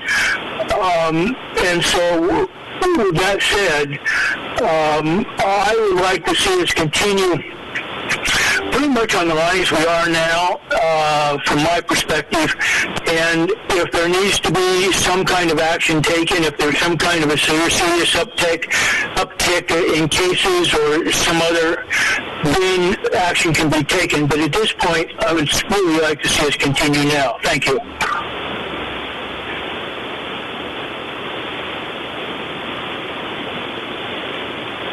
So, I appreciate Assemblymember Lynn's concern about where we are as a community and how polarized, but then polarized is almost it's the wrong word too, because what's happening is folks are operating with different sets of facts and with different point B's in mind. Some people's point B right now is that this virus is not a threat. It does not pose any incident of possibility of threat to our community, and we need to operate as such. And that's simply not true. And so I have a hard time when that's folks' end conclusion and they're asking us to operate with that modus operandi in mind. I have a difficult time with that. And so when all of our medical professionals are writing to us and saying that having these tools in their toolkit for helping us respond to a situation that is quickly evolving, I feel like we need to figure out a way for them to know when to enact that. And I think that the recent non-resident case is a great example for how quickly these things could change. And that's the instance of the person who came to the airport testing, was tested, and then went, luckily for all of us, out on a boat and was out with his friends for the week before returning home, at which point it was shown that he had tested positive. Take, for example, if that individual had gone to what is a known high-risk situation, which could be a interior church service with singing, or a wedding, or a funeral, any of those high-contact, high-density situations, if that's what that person had done instead, we would be in a very different situation as a community. And so I would like to hope that the EOC would have that tool in mind for, like, imagining somebody was at that point and our contact tracing wasn't able to keep in touch. Because, again, there was this whole lag time, right? We're dealing with a situation where the testing is not keeping up with the goal. The state-mandated testing regimen was created when the time window of asymptomatic testing was a couple days. Right now it's a couple weeks. And so we have to have tools in place on our hyperlocal level to meet that that shortage, that deficiency within the system. And so really it's masking. The CDC director, when was it, 2 days ago, just published an announcement that masking is, the time is now, we really need to embrace masking. If we could get everybody to wear a mask right now, I think in 4, 6, 8 weeks, we could bring this epidemic under control. Again, that's the CDC Director Redfield saying that masking is a really essential tool in interior spaces with reducing transmission. And people who say that there are studies showing it doesn't affect anything, that's not true. That's not, and that's a different state of reality, not opinion. And so I understand that tensions are high. I understand people are feeling divided about this, but this is a uniquely American issue. And we're going to have to reckon with this now for a while because the overall response is just completely dissolved and we're dealing with an unprecedented situation. So I guess I defer to listening to the medical experts. I'm interested in the thought of what if we could give them rein to institute, if there was this window where they weren't able to keep up talking with people for the contact tracing, if they needed a 2-week mask mandate, or if they could go to, okay, we're going to be red for the next week until we can get this under control. Please, if you're hosting events, reconsider and mandate masks when you get together with people. Something like that, I guess. That's kind of, they're the folks responding, we're the oversight, but we need to enable them to respond. And masking is a part of that response. And that's my comment on that right now. Any other comment on this discussion item about proposed protective actions? Mr. Mayor? Member Mucci? Yeah, thank you. I'm just trying to sort out where we're headed here. Is somebody at a later date going to put something together to mask mandate, or is this just a discussion item on the 3 letters that we have? I guess that's the first part of my question. Thank you. Well, I think what they're possibly doing is trying to get a feel for the Assembly's position on these ideas. Putting in a color-coded green, yellow, red system for the city, like they did at the Petersburg Medical Center, and then mandatory masking, and reduce the size of groups. So he's trying to see if the Assembly would support that, if these entities, EOC, actually tried to implement these. So I think this is just a discussion item and to see what individual Assembly members think. That's my take on it. Okay. All right. Thank you, Mr. Mayor. And just to follow up to that, I believe the masks work. I believe the social distancing works. I see, I understand people don't think sometimes the same way I do, probably most of the time, but for me, when I walk into the dentist's office and I see a guy with a mask on or a girl with a mask on, that makes me feel better. I think I feel a little less secure about drifting under anesthetic to get knee surgery done or my gallbladder removed or kidney transplants or whatever. And I was drifting off and the doctor had greasy hands and wasn't wearing a mask, and he said, okay, good luck. I feel kind of weird about that. And, for me, I spend some time on the internet, but I don't take much that I read on the internet for fact. But I do trust people like Dr. DeSillo and Carl and Phil to give me good advice. I mean, that's not, I believe, whatever they say carte blanche, but, I'll look into it. I'll do some research to find out if that's good. But, I think we can't go on getting a plan together here. I think we need a plan. If we see a big uptick in town or in the region, we need to be able to respond. And if it's some type of mask mandate or social distancing thing, I mean, we need to be able to respond. If we don't have a plan in place, and I'm not saying we have one right now, but if we're coming up with a color-coded thing that if the uptick comes up, I'm all for that. But when I see the correspondences come in and they're talking about some really weird stuff that I've never heard before in some of these correspondents, it's really disturbing. And I want folks to know that I think no matter how we think about masking stuff, we'll all try to do what we think is best for the community. Whatever Carl and Phil can come up with, I'd like to look at it. I think we, as elected officials, we need to have a plan in place so in case things go haywire, we can respond quickly. Thank you. Okay, thank you, Member Mitchie. Member Stanton Gregor or Member Borough, if you're back, or anybody else have any thoughts on this discussion? I'll chime in if you can hear me okay, Mr. Mayor. You come in very clear. All right. Yeah, first off, I want to take the time to thank Phil and Dr. T for providing us with this. They both touched on their letters that they're coming at this from a medical perspective. They're not coming at this from a political perspective. They have, axe to grind, nothing to gain, and except for public health. That's their sole and complete goal. So I wanted to clearly state that I appreciate their candor, their directness, and very little gray area that I think can be good for our community in terms of preserving public health.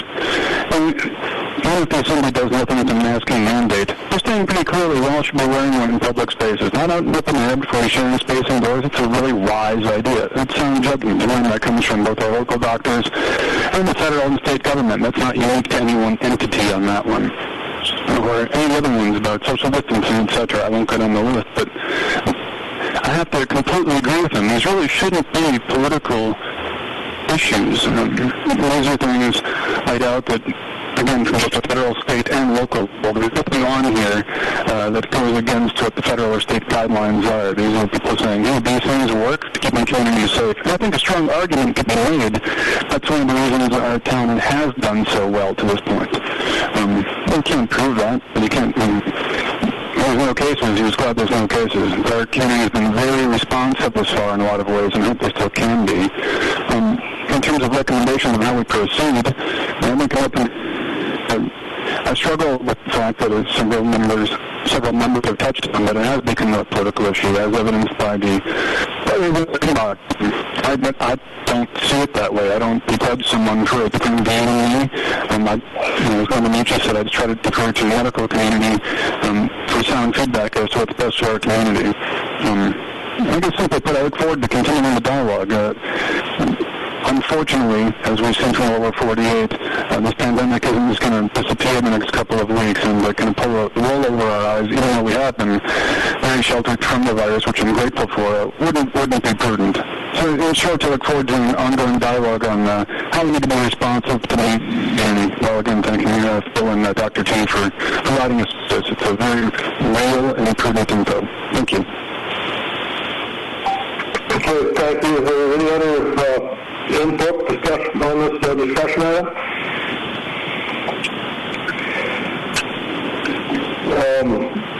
Well, I guess if there isn't any, I've kind of along the lines of Member Lynn, not going toward the mandatory masking again at this time.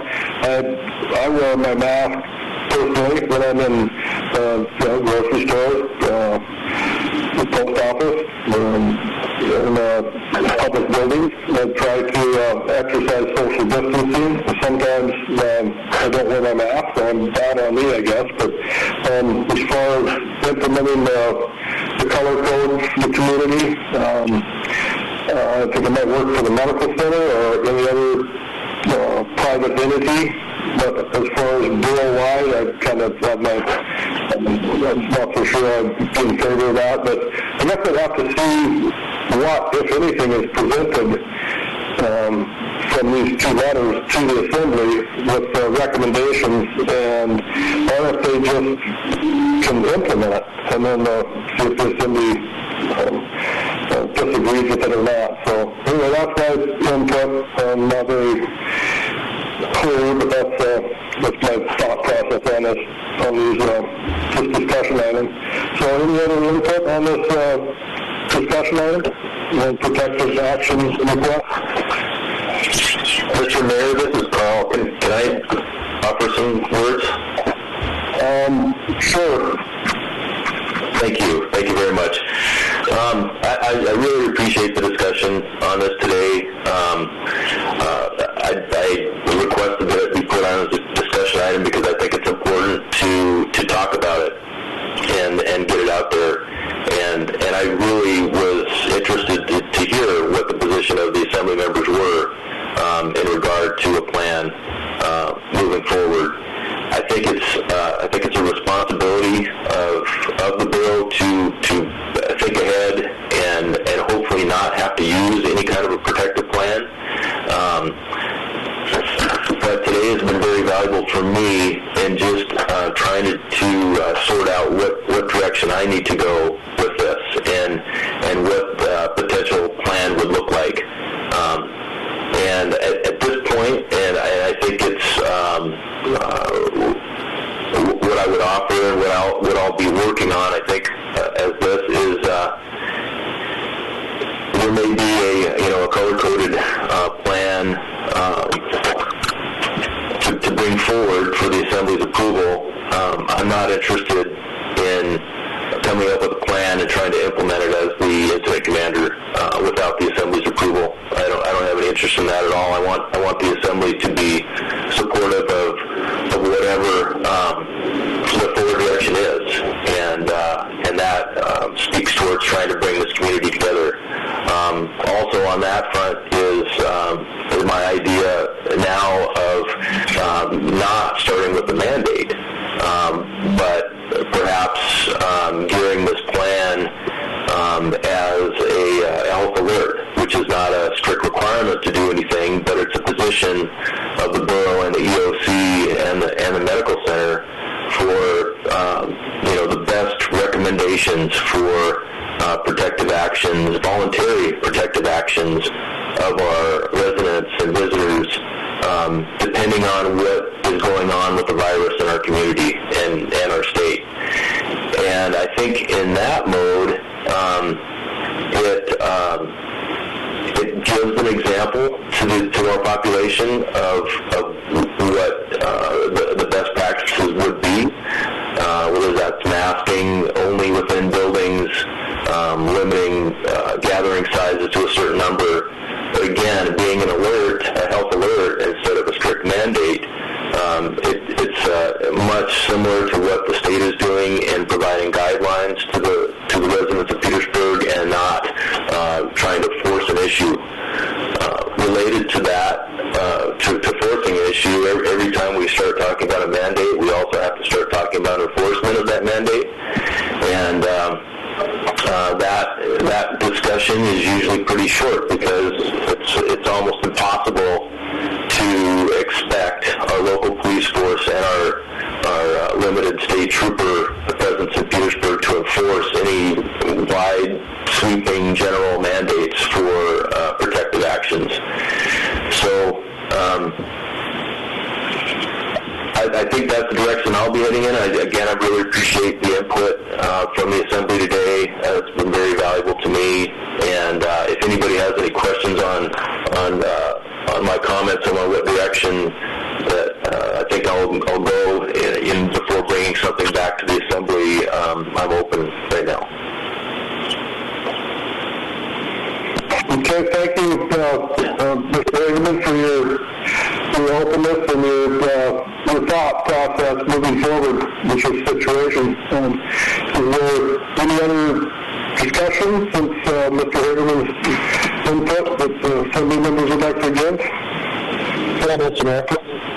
Member Ricci. Yeah, I want to thank Paul. That's what I'm looking for. I'm looking for a plan. I want a concise plan. I mean, we can't be faulted as elected officials for coming up with a plan. I mean, we know what happens if there's an earthquake in Alaska. A lot of us think the first thing we need to pay attention to is if there's a big wave or a big tidal influence coming to a local community. And we know what to do, and we get reminded of what to do all the time. There's an active shooter up at the somewhere in town. I mean, there are drills that certain places have in place. If there's a fire somewhere in a public building, there are plans in place. I mean, we need to have plans in place. I mean, I hope we never have to use those kind of things, but we can't be faulted for looking forward. We can't be faulted for saying some uncomfortable things that people might not want to hear, but we have to be honest with everybody that we have to have a plan in place. And I'm looking forward to seeing what Carl and Phil have to say and additional dialogue that the Assembly can have. Thank you. Any other input in this discussion from Assembly members? Okay, I'm glad we had the discussion. It was informative. The next item on the agenda is Assembly member comments. Are there any comments by Assembly members today? Mr. Mayor? Member Ricci. Yeah, thank you, Mr. Mayor. I just had a question for the city clerk. I was wondering what I need to do to submit an amendment to ordinance 2020-19 and when should move it by. And then I have another question for Director Cotta as well.